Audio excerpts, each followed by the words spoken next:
ஸ்ரீ குருபியோ நமக. பெரியவா சரணம். ஹரஹர சங்கர ஜெய ஜெய சங்கர.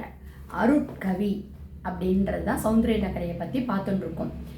அதாவது ஒரு நார்மல் பர்சன் கவிதை எழுதுறதுக்கும் மாதிரி மகான்கள் ஞானிகள் பகவத் பாதாள் சங்கரர் ஞானசம்பந்தர் அவள்லாம் கவிதை எழுதுகிற போச்சே காட்ஸ் இன்ஸ்பிரேஷன் வருது அப்படின்னா அது இரு பொருள்களில் அப்படின்னு பெரியவா சொல்கிறது. எதனால் அப்படின்னா அதை படிக்கிற போச்சே நம்மளுக்கும் கடவுளுடைய அருள் கிடைக்கிறது அப்படிங்கிறது தான் பேசிட்டு வரா பெரியவா. ஸோ என்ன சொல்கிறான் அப்படின்னா இந்த மாதிரி மகான்கள் ஞானிகள்லாம் கவிதையெல்லாம் எழுதணுன்றது அவசியமே இல்லையே.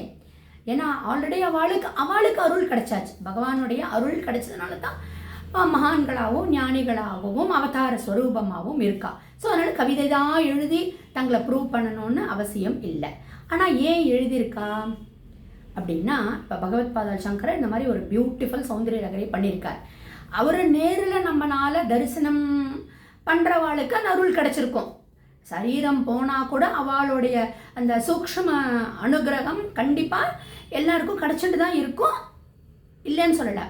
ஆனால் அந்த சூக்ஷ்ம ரூபமாக கிடைக்கக்கூடிய அனுகிரகத்தை அப்சர்வ் பண்ணிக்கக்கூடிய கெப்பாசிட்டி ஒரு காமன் மேனாக ஒரு மாய வலையில் சிக்கிட்டு இருக்கிற நம்மளுக்கெல்லாம் கிடைக்கிறது இல்லையே.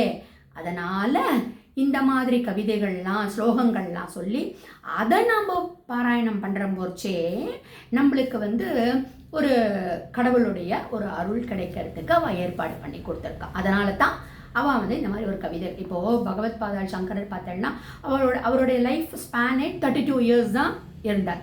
அதுவும் ஞான சம்பந்தர் பார்த்தேன்னா அதுலேயும் பாதி தான், 16 வயசு தான். ஸோ என்ன நினச்சிருப்பாவா, இந்த காமன் மேன் இந்த மாய வலையில் சிக்கின்னு இருக்கக்கூடிய வாளுக்கெல்லாம் விட்டுவிடக்கூடாத வாழை அப்படிங்கிற கருணை அவளுக்கு முதல்ல ஊறியிருக்கு.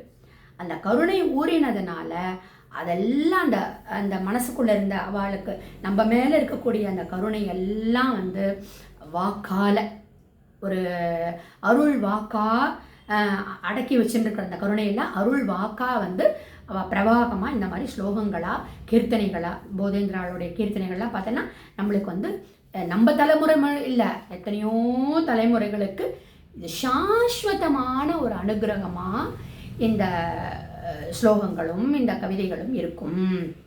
அதனால தான் இந்த மாதிரி அவள் ஒரு அருட்கவிகள்லாம் நம்மளுக்கு கொடுத்துருக்கா அப்படின்னு சொல்கிறா பெரியவா. ஸோ ஈஸ்வர அனுகிரகத்தை அந்த மகான்களுடைய அனுகிரகம் மூலம் நம்மளுக்கு கிடைக்கிறது.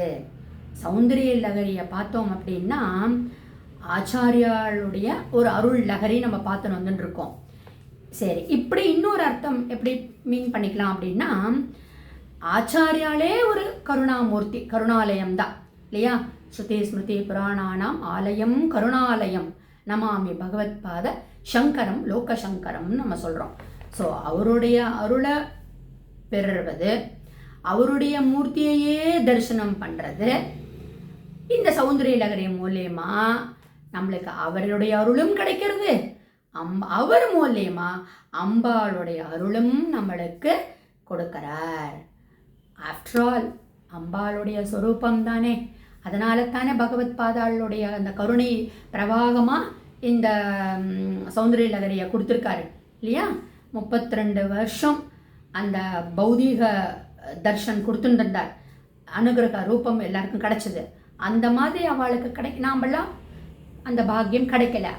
அப்போ அந்த ஒலி உருவமாக நம்ம ஆல்ரெடி பார்த்தோம், அந்த மந்திர சக்தி இருக்கக்கூடிய அந்த சப்தங்கள் மூலியமாக அவருடைய அனுகிரகமையும் நம்மளுக்கு கொடுத்து அதன் மூலியமாக அம்பாளுடைய அனுகிரகம் கடவுளுடைய அனுகிரகமும் கொடுக்கறதுக்காக தான் இந்த மாதிரி ஒரு கவிதைகள்லாம் அவள் பண்ணுறா அப்படின்ற இன்ட்ரடக்ஷன் தான். அவள் இந்த மாதிரி தான் எழுதி தங்களை ப்ரூவ் பண்ணணும்னு அவசியம் கிடையாது, நம்மளுக்காக பண்ணியிருக்கா. ஸோ இந்த மாதிரி ஒரு அருள் கவி பொக்கிஷமாக இருக்கக்கூடிய இந்த சௌந்தர்யலகரி இன்னும் பேசுகிறா பெரியவா.